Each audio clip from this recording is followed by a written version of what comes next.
Espíritu Veracruzano, uniendo voces, construyendo realidades, transformando la pedagogía social.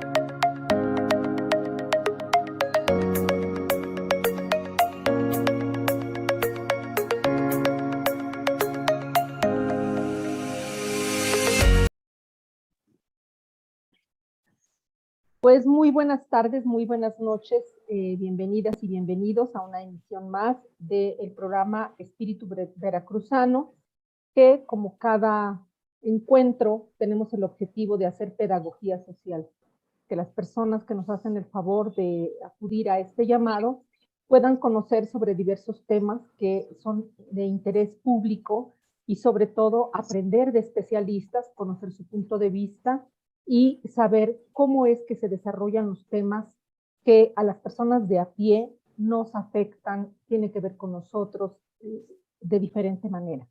Así que hoy vamos a hablar de dos temas muy interesantes, pero voy a presentar primero a nuestro invitado, a quien le agradezco mucho su presencia porque realmente es una persona muy ocupada y que ahora nos ha dado la oportunidad de charlar con él. Estamos con el doctor Ricardo Morales Carrasco. Él es orgullosamente de Tierra Blanca, Veracruz, y pues veracruzano por adopción. Me imagino que se refiere al puerto. Y bueno, pues entre los valores que para él son importantes, pues es la humildad y la educación para vivir feliz. Y nosotros coincidimos, pues por supuesto que con él, con estos dos valores. El doctor Carrasco es licenciado en Derecho por la Universidad Cristóbal Colón en la generación 93-98, graduándose como el mejor promedio de su generación y titulándose con 2 menciones honoríficas por su alto promedio y por la excelencia del trabajo recepcional presentado. Cursó la maestría de Derecho Constitucional y Amparo en el año del 2000 al 2002 en el Instituto de Investigaciones Jurídicas de la UNAM, en colaboración con la Universidad Cristóbal Colón, donde se graduó como el segundo mejor promedio de la generación. Estudió el doctorado en Derecho en la Universidad de Jalapa, en colaboración con las universidades españolas de Almería, Genten, Granada, Valencia y Barcelona, siendo el mejor promedio de la generación con mención de sobresaliente. Se desempeñó de 2000 a 2012 como secretario de Estudio y Cuenta de la Sala Constitucional del Tribunal Superior de Justicia del Poder Judicial de Veracruz y trabajó en los juzgados penales de primera instancia en San Andrés Tuxtla, en Veracruz, en Jalapa y Misantla. Desde 2012 se desempeña como abogado litigante en el despacho corporativo Morcar y Asociados en Veracruz, donde asesora y litiga en diversas áreas del derecho, tanto en el país como en el extranjero. En la función pública, pues ha sido fiscal también regional en Coatzacoalcos de febrero a julio de 2018.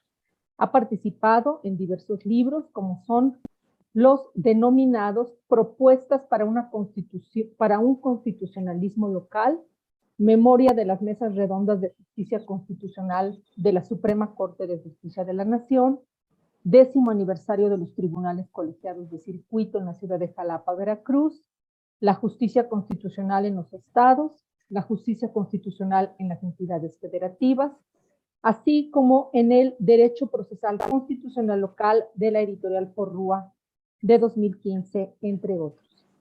También ha sido conferencista en diversos foros nacionales e internacionales, maestro en diversas universidades del país, desde licenciatura hasta doctorado, tanto en la carrera de Derecho como en la de Ciencias Políticas. Es considerado por la propia Suprema Corte de Justicia de la Nación como uno de los juristas más distinguidos del país en materia constitucional, federal y local. Tiene experiencia como abogado internacional en asuntos ante la Comisión y la Corte Interamericana de Derechos Humanos de la OEA. E incluso tiene actualmente diversos juicios internacionales en el Sistema Interamericano de Protección de Derechos Humanos. Ha sido premiado por el Reino de España por conducto de la plataforma Pridicam en cuanto a sus aportaciones contra el acoso laboral en 2016. Ha sido invitado y asistente al periodo de sesiones número 55 de la Corte Interamericana de Derechos Humanos que se celebró en México en agosto del 2016.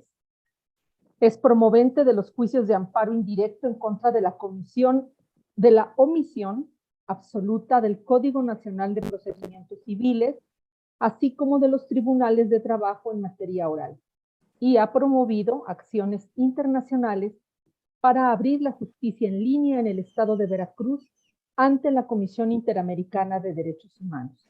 Igualmente, ha promovido diversos juicios de amparo indirecto gratuitos para defender el derecho a la salud desde 2012. Entonces, como ustedes pueden ver, pues estamos ante una eminencia, ante una persona con una gran experiencia, con un gran reconocimiento desde como estudiante hasta como litigante y pues sabe de lo que habla. En tal sentido, bueno, pues nuevamente le damos la bienvenida. Nos sentimos muy felices de poder tener una personalidad, un veracruzano tan destacado en este programa. Doctor, para comenzar, quisiera pues preguntarle, sabemos que tenemos nuevas reglas, las personas que quieren ser candidatas o candidatos, hay nuevas reglas para poder postularse, no solamente las que definan sus propias instituciones políticas, sino que ya la ley también define algunas cosas que deben respetar estas personas que desean hacerlo. Y ahí aprovecharía, antes de escucharle, en comentar que desde la sociedad civil consideramos que estas reglas tienen un objetivo muy particular, que es que ante lo lamentable del desarrollo o de la conducta de muchas personas que están en la política, la ley ha venido haciendo ampliaciones conceptuales en defensa de derechos y para garantizar sobre todo que las personas que tengan cargos públicos pues tengan al menos un mínimo de probidad en su vida personal y cómo la ley se encarga de ir acotando estos espacios y de ir acotando ciertos comportamientos para que las personas que lleguen a algún cargo público pues realmente tengamos al menos, no sé si una garantía, pero al menos que tengan una claridad de que hay que cumplir con la ley. ¿Qué nos puede decir, doctor, de estas nuevas reglas y todo lo que pueda desarrollarse a partir de ellas? Bienvenido, gracias. Muchísimas gracias, maestra Laura. Pues antemano un gran agradecimiento y muchísimas gracias también por la paciencia, por motivos laborales y creo que también por la voz, se me escucha que todavía tengo un poquito de resabios de enfermedad, no habíamos podido coincidir, pero le agradezco mucho la paciencia. Igualmente muy a gusto aquí con su programa, sé que me lo han recomendado mucho y la verdad me siento merecidamente invitado y más por la paciencia que ha tenido para conmigo. Específicamente, como usted bien lo atinaba a decir, todo este tipo de nueva ingeniería constitucional electoral para el efecto de permitir que las nuevas reglas en materia de elección de servidores públicos permitan que la sociedad se vea cada vez inmersa en poder participar activamente en la decisión de los nuevos representantes populares, sean gobernador, sean diputados, sean senadores, sean presidentes municipales, hasta el mismo presidente de la República, tiene por objeto precisamente ir acercando al hecho de que no todo quede en ciertas clases sociales, sino hacer la permisión de que realmente con nuevas reglas puedan llegar a accederse a cargos de elección popular. El día de ayer apenas, si no mal recuerdo, pues también está ya la reforma en materia de reducción para ser diputado federal ahora de 18 años de edad para ser diputado ya federal. Entonces, pues vamos viendo que se van realizando cambios en materia constitucional electoral muy importante para hacer ese acercamiento.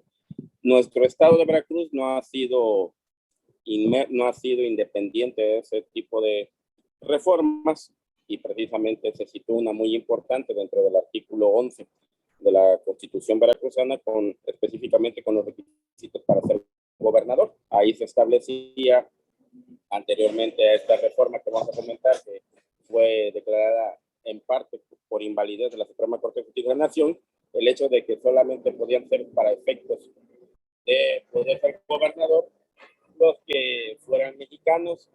Ya está, también la Constitución Federal ya ha establecido ahí que incluso pueden ser los que se hayan naturalizado, ya también la ley lo permite, ¿no? Cada vez se va ampliando el espectro y se va reduciendo el hecho de que para ciertos cargos de elección popular se requiere forzosamente ser mexicano por nacimiento.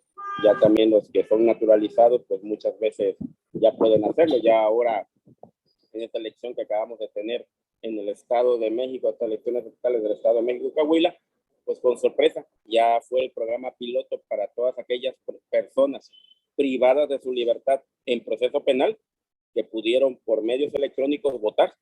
Y fue un número bastante grande por lo que escuché. Estábamos hablando de miles de votos. Entonces no era una situación también pequeña. Y ahí el INE empezó a practicar con el programa piloto que tendrá su gran prueba de fuego con lo que será la elección federal para presidente de la República. Entonces hay una serie de cambios importantes, como ahorita lo dije en la Cámara de Diputados con la edad, el hecho de que el voto de las personas que tienen privada de su libertad, no sentenciadas, no en suspensión de sus derechos civiles y políticos, que también podrán votar. Y específicamente en el Estado, pues esta reforma al artículo 11, donde se establece ahora que no tan solo se estableció, y ya después se declaró la invalidez, que no tan solo los mexicanos podrán acceder al cargo de gobernador, sino también los que sean nativos. Y esto la Suprema Corte apenas lo acaba de definir. Nativo se refiere a los que nacieron específicamente dentro del territorio veracruzano. Allí me quedo con varias dudas en cuanto a lo que estuvieron ahí platicando los ministros. Entendería yo que el concepto es bastante amplio, porque nativo no tan solo sería el que nació dentro del territorio veracruzano. Si nació en un barco que depende de la Capitanía de Puerto de Veracruz, si nació en una aeronave que depende de una aerolínea veracruzana, si nació en un autobús, se puede dar que depende de un domicilio fiscal veracruzano, si nació en el extranjero, pero es de padre o de madre veracruzana, o se naturaliza en el estado de Veracruz, específicamente con los trámites que hay de la Secretaría de Relaciones Exteriores, entendería que también el concepto de nativo se amplía.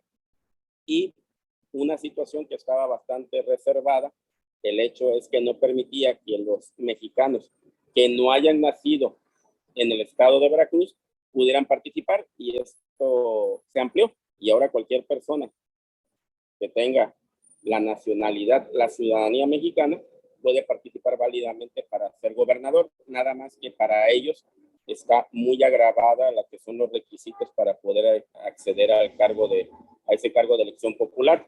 Requieren forzosamente, exigidamente, si no nacieron en el estado de Veracruz, tener una residencia efectiva de 5 años computados anteriores al día de la elección. Y creo que creo que ese es el problema principal, que muchos precandidatos, porque sí hay que definirlo, no estamos todavía en precampañas electorales, serían precandidatos electorales, han significado mucho varios de ellos, pues algunos de ellos tendría yo todavía la duda, porque no nacieron no son nativos del estado de Veracruz, tendría la duda si pueden completar esta residencia efectiva de los 5 años. Nada más hay que recordar ahí lo sucedido en un juicio, que después les voy a detallar más, en el juicio para la protección de los derechos políticos, electorales, ciudadanos y de revisión constitucional, el 1050-2021 de esos acumulados, donde respecto al candidato en aquel tiempo para el cargo de elección popular de presidente municipal de Veracruz, Miguel Ángel Yunes Márquez, específicamente se declaró que esa residencia efectiva tiene que ser constante en el lugar, en el domicilio. No basta tener nada más una casa, no basta nada más tener un domicilio fiscal, no basta nada más con venir de vez en cuando al estado de Veracruz. Tiene que ser nuestro principal asiento, el lugar donde vivimos con nuestra familia. Ahora sí, el lugar donde estamos en comunicación con los vecinos, comprobar residencia efectiva. El anterior magistrado González Oropesa, magistrado de la Sala Superior del Tribunal Electoral del Poder Judicial de la Federación, detalló en una obra que tiene respecto a esa residencia efectiva, que se entiende por residencia efectiva el lugar donde estamos conviviendo con los vecinos y la sociedad donde estamos formando parte de ese lugar. En pocas palabras, el hecho de que haya precandidatos que por puestos que tengan en la administración pública o encomiendas en otra situación de cargos de elección popular y no puedan comprobar el hecho de que tengan una cuestión efectiva, ya no de residencia, porque ahí expresamente se establece que por cuestiones de ejercicio de cargos de elección popular, sea un diputado, sea un senador que tiene que estar forzosamente en la Ciudad de México, o dentro de algún cargo de elección popular en la administración pública, como una secretaria de Estado, pues no se rompe la cuestión de la residencia, pero la Constitución específicamente exige el término que sea efectiva. Si esa efectividad, si ese lugar donde yo me desarrollo realmente, donde yo tengo el principal asiento familiar, no estoy en esa ciudad, no estoy dentro del estado de Veracruz, pues obviamente no soy viable, como sucedió con este candidato, y sería inviable, sería totalmente incompetente para poder inclusive ser candidato a alguno de los partidos políticos para contender por la gubernatura de Veracruz. Este juicio para protección de los derechos políticos del ciudadano, de lo que le pasó al candidato en aquel tiempo, Miguel Ángel Yunes Márquez, pues es emblemático porque detalla efectivamente ante un caso de lo que está sucediendo ahora con estos nuevos requisitos para ser gobernador del estado de Veracruz, pues puede detallar hasta dónde puede llegar, porque a unos días de la elección municipal, pues lo declararon inviable, lo declararon que no era compatible para poder acceder al cargo de elección popular, inclusive hasta detallaron que tenía responsabilidad de carácter penal, porque supuestamente, pues tiene presunción de inocencia y ese proceso penal sigue en marcha. Hasta detallaron que había la falsificación de residencias y en este caso la Sala Superior del Tribunal Electoral del Poder Judicial de la Federación, que si no se da esta cuestión de residencia efectiva, entonces en esos casos será inviable poder participar en este tipo de elecciones y su candidatura pues era totalmente declarada improcedente. Entonces, esos requisitos ahora tendrán que tomarlos en cuenta mucho los partidos políticos, porque se ven varios que a mi entender, a título particular, no cumplirían el hecho de ser nativos del estado de Veracruz y creo que tampoco llegarían a cumplir eso de la residencia efectiva. Muy bien. Esa es una parte, digamos, del análisis de lo que se ha venido ocurriendo y lo que ha determinado la Corte. También sabemos que ahora toda persona que quiera ser candidato o candidato tiene que tener, pues, digamos, en orden algunos aspectos de su vida, que tiene que ver con no ser deudores, no tener acusaciones de violencia. Si nos pudiera hablar un poquito más de todos estos detalles, doctor. Con mucho gusto, maestra. Otro de los cambios también que se acaba de acuñar, aparte de esta situación, es la famosa ley 3 de 3, el hecho de no ser deudor alimentario, el hecho de no ser violentador, el hecho de tener una postura igual en cuanto a la equidad de género, de que no lo hubieran comprobado que uno es violentador de carácter político. En esta situación, pues ya estos juicios ya empezaron a ser declarados procedentes. Me ha parecido interesante el hecho de que incluso han sido sancionados violencia política, tanto varones como mujeres, y en este caso serían incompatibles. No los alcanzará ahora la inhabilitación para los puestos que están ejerciendo actualmente, pero sí inhabilita hacia el futuro. El hecho de que de pronto haya personas que ya en este momento, de manera firme, hayan sido declarados violentadores, violencia política por razón de género, pues los hace inviables a que puedan participar en un cargo de elección popular. Entonces, esta ley de 3 de 3 tenía por objeto más que todo hacer un freno respecto a un fenómeno mundial. No es nada más privativo de México. Al inicio, cuando empezamos a estudiar estos temas de por qué había tanta violencia contra las mujeres en especial, México es uno de los países, si no es que el mayor, con altos índices de feminicidio. Es una cuestión que no se ha podido entender. Algunos estudiosos sobre el tema lo que están llegando a decidir que es algo de carácter cultural y que se tiene que ir a cuestión de educación, se tiene que ir cambiando. Pero es mucha violencia que contra las mujeres y específicamente eso fue lo que se logró y esta ley 3 de 3 es una respuesta del Estado mexicano para hacer frente a este fenómeno de tanta violencia contra las mujeres. En este caso, cualquier persona que se haya sido condenada por violencia política de género o que sea un violentador familiar o que sea un deudor moroso de alimentos no le imposibilita actualmente para que pueda seguir ejerciendo el cargo, pero sí lo inhabilita hacia el futuro para que pueda participar. Entonces, como bien lo decías, maestra Laura, son varios cambios en cuanto a las edades, en cuanto a la vecindad, en cuanto a la residencia, en cuanto a la efectividad, en cuanto al hecho de que se requieren específicamente personas, ya no tan solo varones y mujeres, que además tienen que entrar también con lo que es el equilibrio de género, 50% mujeres, 50% varones, otro requisito que también hay que ir observando y hay que tomar en cuenta, sino en el hecho de que no podemos tener gente que violente familiarmente a mujeres, no podemos tener gente que haga violencia política de género contra nuestras mujeres y tampoco podemos tener a personas deudoras morosas con las cuestiones de alimentos. Esta ley de 3 de 3 creo que es la respuesta del punto de vista constitucional electoral para que de pronto tengamos servidores públicos libres de mancha en cuanto a tanta violencia desafortunadamente que hay contra nuestras mujeres. Creo que eso sí me pareció bastante interesante y es un esfuerzo loable. Ahorita no lo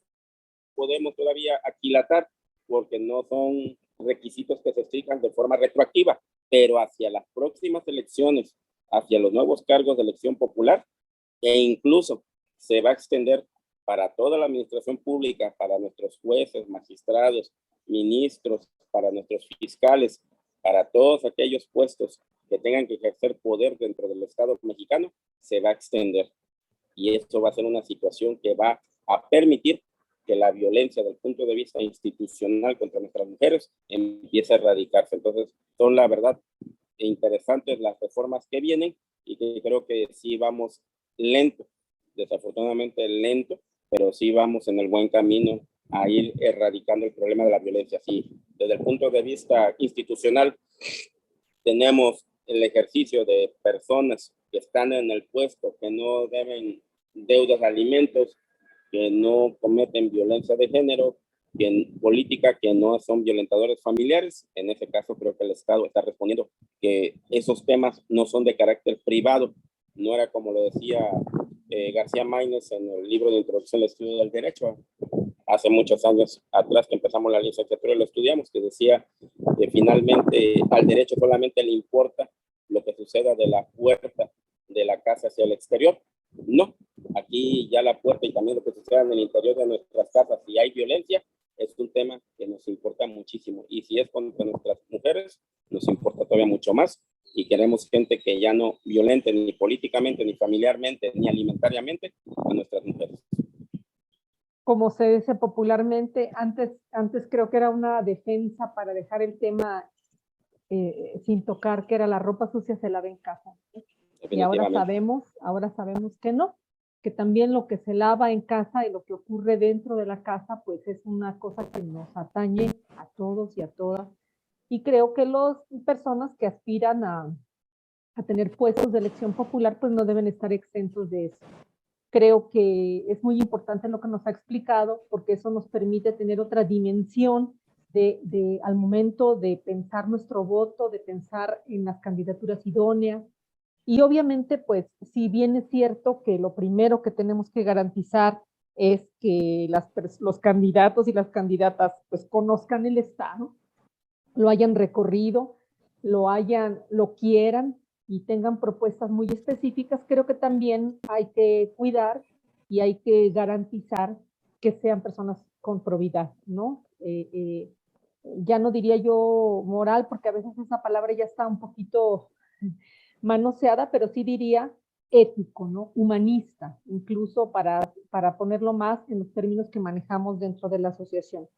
Doctor, quisiera preguntarle también, aprovechando que lo tenemos, ha habido mucho, creo que hay parte de lo que nosotros hemos observado al momento de que las personas piensan en el sistema de impartición de justicia, es un mundo realmente como muy lejano, como muy separado de las personas de a pie, un mundo inaccesible, un conjunto de personas y de leyes que parece que poco tocaran la naturaleza de las personas, Yo diría, voy a tratar de ser lo más objetiva que pueda para explicarlo, pero yo diría como este cuadro en el que solamente están las leyes y parece que fuera lo único que importara. Pero sabemos que no necesariamente es así, o no con esta visión con la que muchas personas tienen la sensación de que la justicia les toca. Es como si alguien, los jueces, ¿no?, estuvieran allá en el Olimpo y nosotros acá. ¿Cuáles considera usted que tendrían que ser las reflexiones desde el Poder Judicial para poder hacer una justicia realmente más cercana a la población? Y no estoy hablando de los códigos, de las leyes, sino de la manera en que se imparte. No sé si me expliqué. Sí, maestra Laura. Hay varias reformas, inclusive está haciendo materia en el Congreso de la Unión por mi maestro, el doctor Diego Valadez, el hecho de que la justicia en México algo nos ha pasado, porque a pesar de que cambiamos del sistema, por ejemplo, penal, del carácter escrito de los juicios, que eran largos y retardados, y de pronto para una persona que de por sí procesaba creo que menos del 1%, y tardaban los juicios en promedio más de 10 años, justicia que no llega es igual que la justicia tardía, vale lo mismo, nada. Entonces, en este tipo de situaciones, se preguntaba el doctor Diego Valadez, específicamente lo escuchaba, después de estos foros que fueron al Congreso de la Unión, cuál es el problema por el cual hay esa disociación entre la sociedad mexicana y específicamente sus jueces. Los jueces ahí englobamos jueces del Poder Judicial, jueces magistrados que vengan del Poder Ejecutivo, etcétera, todo lo que son autoridades que ejercen jurisdicción. Ahí incluimos a nuestros ministros, jueces, magistrados, a todos. Dice, ¿cuál es la situación por la cual se da este divorcio? Realmente así, hay que decirlo con todas sus letras. Este divorcio entre la mayoría de la sociedad mexicana con su poder judicial. Hay muchos datos, pero hubo uno que él detalló, y es que invertimos muy poco realmente en la administración de justicia. Si bien es cierto, en cuanto al Poder Judicial de la Federación, tenemos en cuanto a los salarios a uno de los poderes mejor pagados de todo el orbe, esto no se replica en todos los poderes judiciales de las entidades federativas. Hay algunos que realmente están, pues realmente casi los mandan a robar. Discúlpeme la palabra así de fuerte. Aquí en el estado de Veracruz tengo las cifras. Creo que a los que integran los nuevos tribunales laborales que dependen del Poder Judicial del estado de Veracruz, creo que los jueces están ganando, creo que 10,000 pesos al mes. Nada, y con el precio que hay de las cuestiones de la vida, pues entonces es difícil es difícil alcanzar una justicia de calidad en ese sentido. Poco se invierte, y decía el maestro Diego Valadez específicamente, que por cada 1,000,000 de personas en México tenemos 3 jueces. Tenemos, en cuanto al número per cápita de impartidores de justicia, la cifra más baja de todo el mundo. El siguiente país que nos sigue es Colombia. 5 jueces por cada 1,000,000 de personas. O sea, estamos en el último lugar muy complejo del mundo. Estamos en el último lugar del mundo. Hace poquito me regalaron una moneda de 500 pesos colombianos. Alguien la iba a lanzar a la calle, un colombiano, aquí en el puerto de Veracruz, y hubo alguien que la rescató, esa moneda. La quería tirar a la calle con mucho odio, que dice que no valía nada. Ya me la regalaron y, bueno, porque no vale nada. Ya me puse a buscar cuánto valen 500 pesos colombianos. Esto me acaba de pasar la semana pasada. 1.72 pesos mexicanos. Ahí un poquito empieza a entender uno. También tiene que ver con aspectos económicos.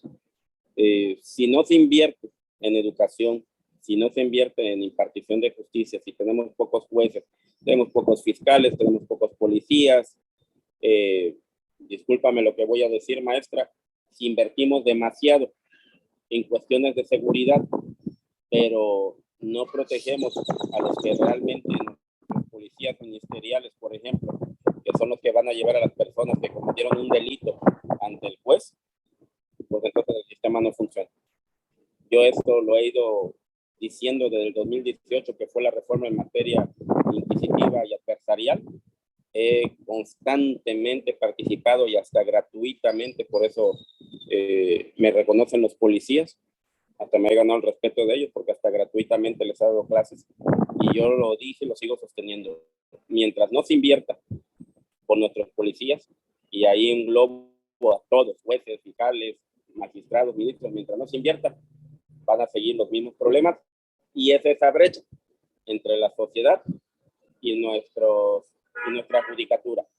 Otro elemento que también yo distingo, que siempre se ha dicho que los jueces, lo decía la ministra Piña, nos lo voy a recordar, los jueces hablamos a través de nuestras sentencias, sí, pero a mí, con todo lo que he intentado estudiar, con todo lo que he estado ahora sí tratando de aprender, a veces hay unas sentencias que sinceramente hay que leer 3 o 4 veces, y después de la 4ª vez hay que volverlo a hacer porque no se entiende qué quisieron decir.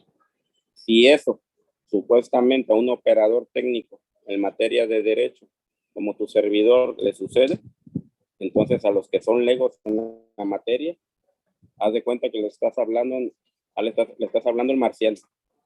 Yo lo escuché y no entendí absolutamente nada. Y así me he quedado a veces. Cuando he leído, dije, no entendí nada. No sé qué quiere decir. No sé quién ganó, no sé quién perdió. Así, de ese tamaño. Entonces, si no hay, aparte de que si bien entiendo que los jueces deben de decir su punto de vista por medio de sus sentencias, lo decía el ministro Pérez Dayán con las presiones que estaba recibiendo del Poder Ejecutivo Federal, no nos van a doblar. Lo celebro y lo aplaudo y estoy de acuerdo con él. Igual entiendo también a nuestro presidente de la República también. Y todavía sigo creyendo en sus metas, tal vez no todos en sus métodos, pero falta de que nosotros también entendamos qué pasó con la judicatura. En España me gustó mucho algo que están haciendo. Ojalá este video también llegue hasta allá. Muchos de los magistrados del Tribunal Constitucional, específicamente su máximo guardián de la Constitución española, van a dar clases constantemente, se someten al foro. La sociedad, como tú y yo ahorita estamos platicando, podemos preguntarle, oiga, magistrado, usted aquí resolvió, por ejemplo, recuerdo el caso de una etarra, la habían condenado a miles de años de cárcel, y además confesa que había puesto bombas y había hecho unas matazones increíbles. Oiga, magistrado, usted en este asunto, usted resolvió que esa etarra confesa, condenada, comprobada, usted dijo que no estaba dentro del sistema constitucional sancionarla por estos motivos, que la norma no era vigente. Explíqueme, por favor, por qué lo hizo. No lo comparto, pero explíqueme. Eso nos falta. Que ellos se acerquen también hacia uno. La sociedad también está ávida de escucharlos, tal vez no de compartir sus puntos de vista. Y no basta con que los ministros lo hagan, porque los ministros desafortunadamente lo hacen en foros pues hechos para finalmente los que entendemos derecho. Hace falta que se acerquen a la sociedad. Ahorita la reforma que hubo el día de ayer es una reforma que va a cambiar el sistema de impartición de justicia mexicano como nunca ha ocurrido. Va a ser casi como la recepción del derecho indígena con el derecho español, cuando fue la conquista española de los nativos de México. Así que pasaron de un sistema de costumbres, de un derecho de costumbres que así era, a un derecho que venía de la corona española. Así va a ser lo que vamos a empezar a vivir con el nuevo Código Nacional de Procedimientos Civiles y Familiares. Vamos a dejar de tener expedientes gigantescos. A veces cuando yo fui proyectista en la Sala Constitucional del Tribunal Superior de Justicia del Estado, puedo decirlo ahorita, ya pasó tiempo, me tocó de los que en su momento, cuando fue la quiebra de TAMSA aquí en el puerto de Veracruz en 1990, me tocó porque yo fue cuando empecé, recuerdo el año específicamente porque recuerdo que fue cuando llegué a vivir aquí a Veracruz y me tocó esa quiebra. Años después me tocó en la sala constitucional resolver ese asunto de quiebra. Estaban reclamando un seguro, si era viable que a los trabajadores que habían sufrido la quiebra les pagaran ese seguro, y como habían trabajado durante toda su vida, pues cada uno, estábamos hablando que se iba a llevar una cifra millonaria. Por más que se les revisó el asunto, por más que se les quiso ayudar y que el asunto de justicia no se pudo, estaba prescrito el asunto, pero sí recuerdo que llegaron a mi conocimiento como 40 cajas de huevo. De ese tamaño eran los expedientes. Ahorita vamos a dejar de hacer eso y ahora van a ser por videoconferencias, por videograbaciones, por algo como estamos platicando usted y yo en estos momentos. Así va a ser la nueva justicia. Yo tengo mucha fe, veo mucho que este código que ayer se acaba de publicar, este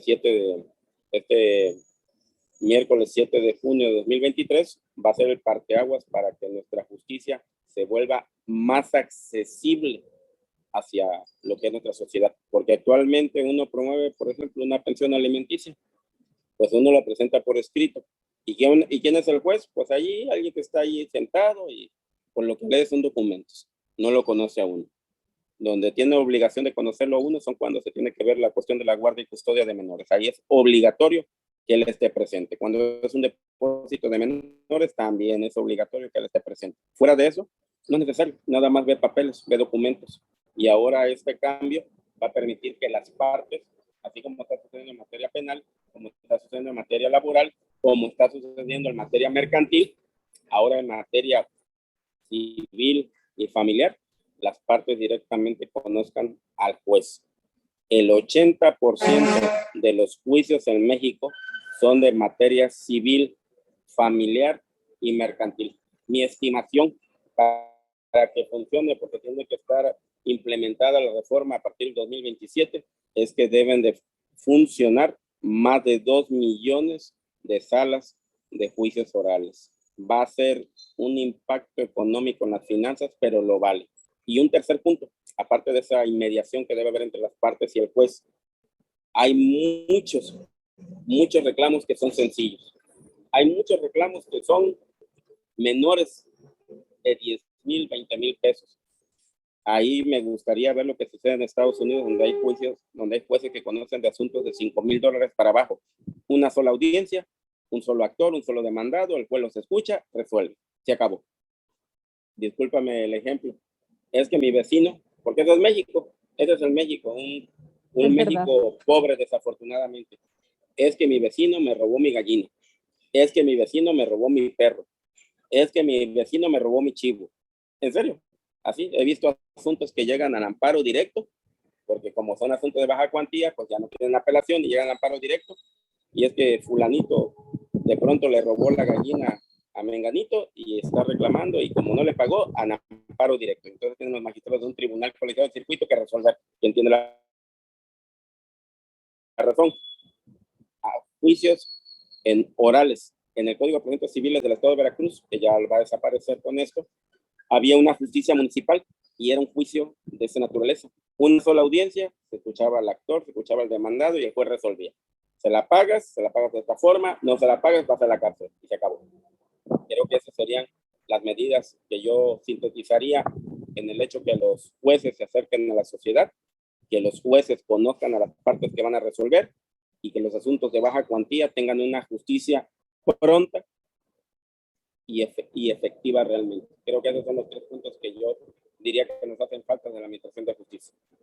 Doctor, con esto que se aprobó, también se estableció que en un periodo de 4 años, los estados van a tener que hacer esta transición.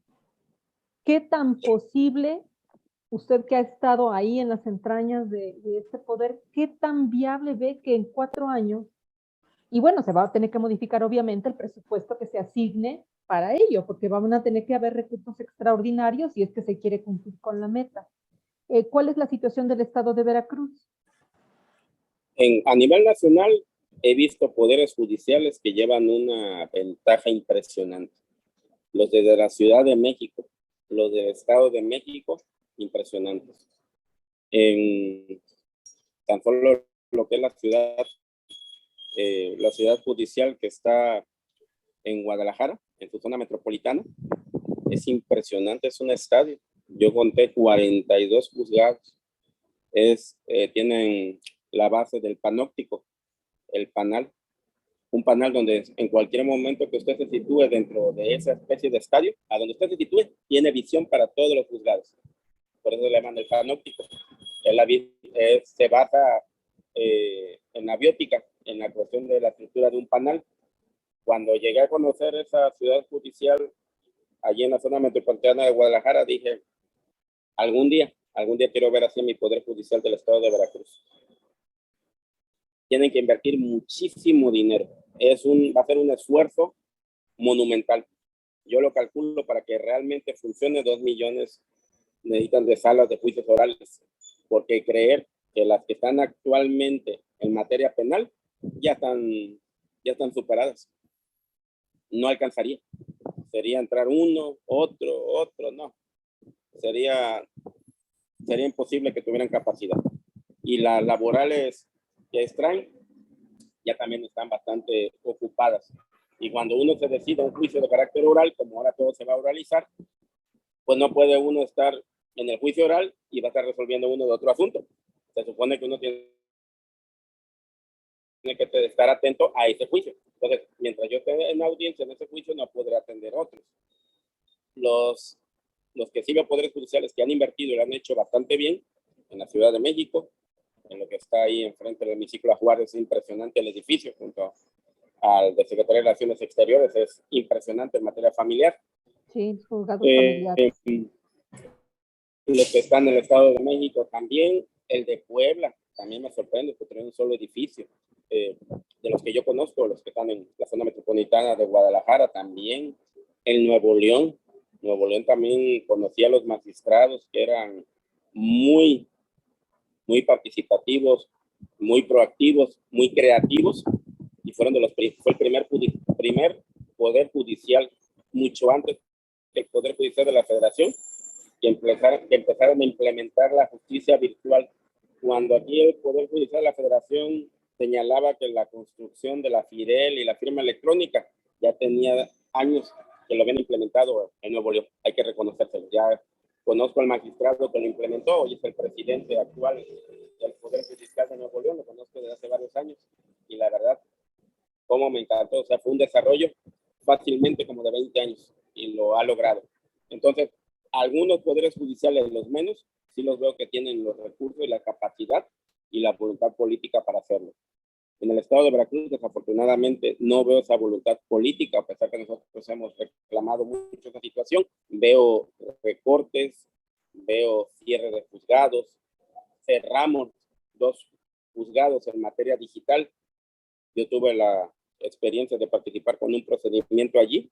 Fue impresionantemente rápido, barato, increíblemente la administración de justicia era otro mundo. Parecía yo que estaba tramitando un juicio de amparo en el Poder Judicial de la Federación. Era impresionante. Se cerraron. Veo incapaz al Poder Judicial del Estado de Veracruz para que en 4 años pueda implementar esa reforma. Y yo creo, me da mucha tristeza decirlo, 4 años para construir millones de salas de juicios orales que vamos a necesitar para que conozcan de materia civil, familiar y mercantil, lo creo imposible. Van a necesitar mucho más años. Me da gusto que se haya señalado ya expresamente que a como de lugar tienen que empezar en 2027, pero también con los juicios laborales orales, pues también tuvimos que estar haciendo prórrogas y prórrogas, y ahorita ya está funcionando en todo el país, pero va a ser de manera sucesiva. Pero en cuanto al estado de Veracruz, la verdad, lo dudo mucho. Necesita mucha voluntad política, se requieren muchos recursos y se requiere principalmente algo que nos falta. Inclusive ahí tenemos también culpa nosotros como parte de las barras y colegios de abogados.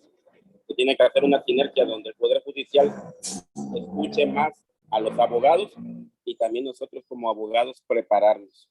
La verdad, todavía veo, no quiero ventanear a nadie, pero todavía veo compañeros abogados que están peleados con el celular, con la computadora, con la tableta, No te imaginas, maestra Laura, Con el, cuántas con el veces entro a lenguaje, con el audiencias, lenguaje, doctor.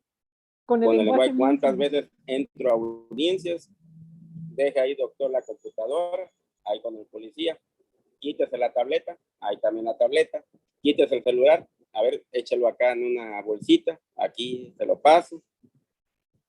Entonces, ¿con qué entro?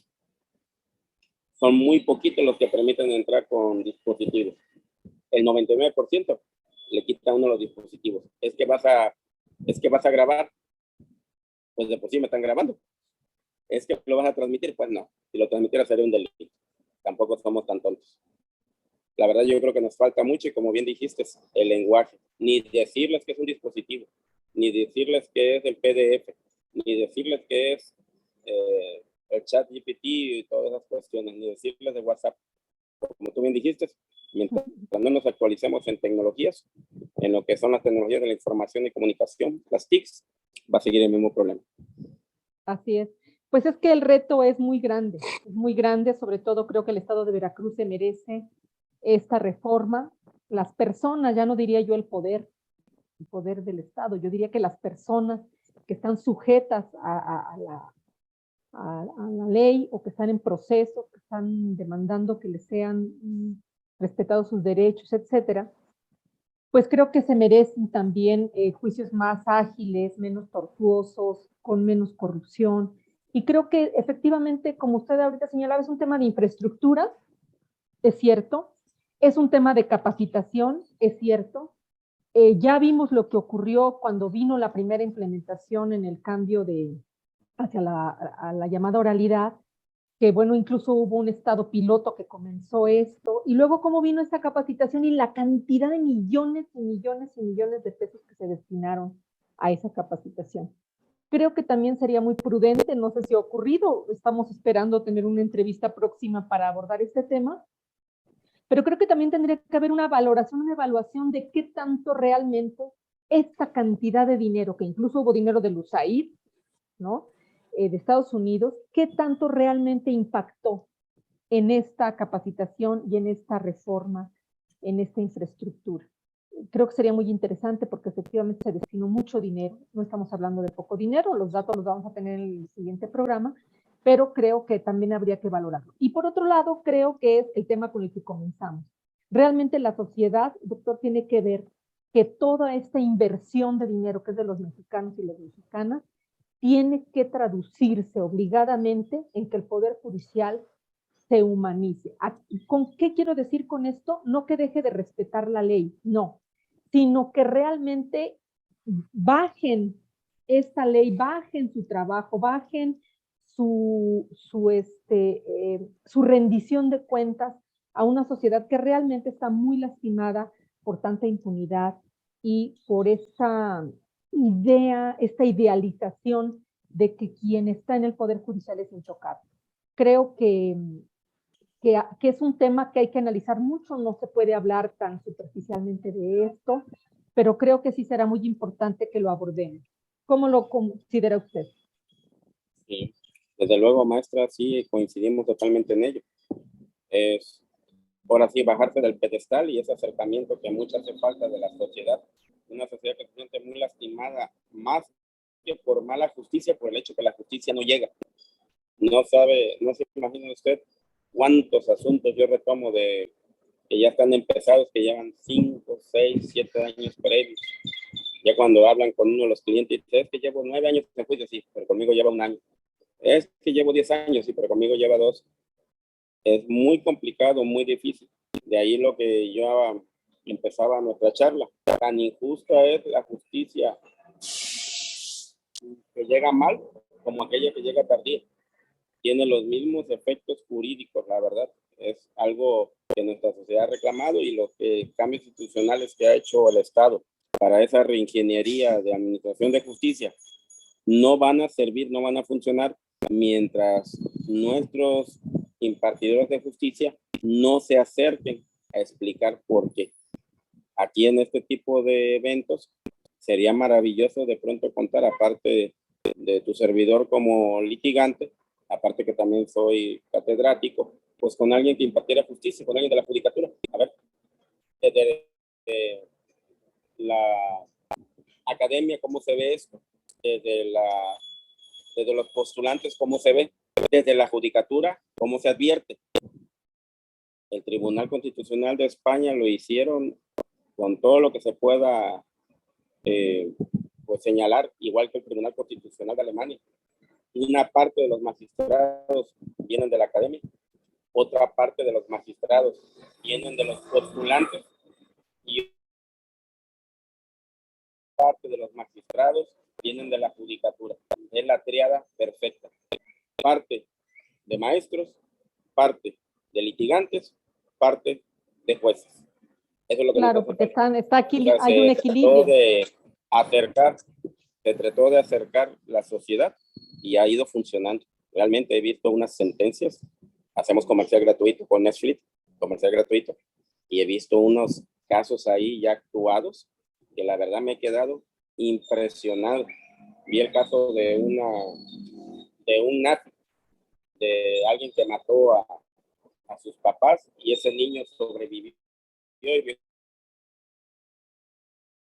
y de grande creció nada más para ir a matar a ese soldado nazi que había matado a sus papás. Se fueron a juicio y determinaron que como había cometido esa situación, no era, allá en Alemania están catalogados homicidios y crímenes. Si es con todas las calificativas, homicidio calificado, para ellos se llama crimen. Entonces, si no es un homicidio, la diferencia es la cadena perpetua. Entonces, como hubo ese estadio de que hubo crímenes de los nazis, ya no fue como un crimen, ya nada más entró como homicidio. Ver todo el juicio, o sea, de plano agarraron lo que fueron las transcripciones del juicio y las estuvieron ahí actuando. Fue impresionante. Lo ganaron.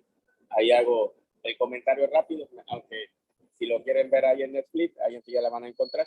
Se llaman Juicio de Estado, se llama la serie. Se gana por un libro de academia, porque uno de los que está de fiscal participó en una ley que estaba a favor de que no fueran crímenes y el abogado le encontró. Tú dijiste como maestro de universidad que cuando sucedieran crímenes de nazis y algo sucedía, no podían ser crímenes porque uno actuaba en violencia por lo que le había pasado contra los nazis. Serían homicidios. Tú lo dijiste en este libro. Con eso ganó el juicio. Increíble. Increíble, claro que sí. Pues se nos ha ido el tiempo como agua porque este tema pues es muy interesante. También nuestro invitado, a mí es un tema realmente que me apasiona y espero que a ustedes que nos escuchan cuando nos escuche con este programa lo subamos al aire o en sus posteriores repeticiones, que lo ayuden a compartir. Me parece que la sociedad veracruzana va a entrar en un interesante proceso con todos estos cambios que se vienen. Y también en lo político, pues ya están también echados a andar los próximos cambios que van a ocurrir en nuestro estado. Creo que habrá que involucrarse de una manera decidida, informada, con pensamiento crítico. Y creo que para que haya un pensamiento crítico tiene que haber una pedagogía, un conocimiento realmente más allá de la ideología personal, que tenga que ver con el conocimiento en sí mismo de lo que se está hablando y de lo que se está discutiendo.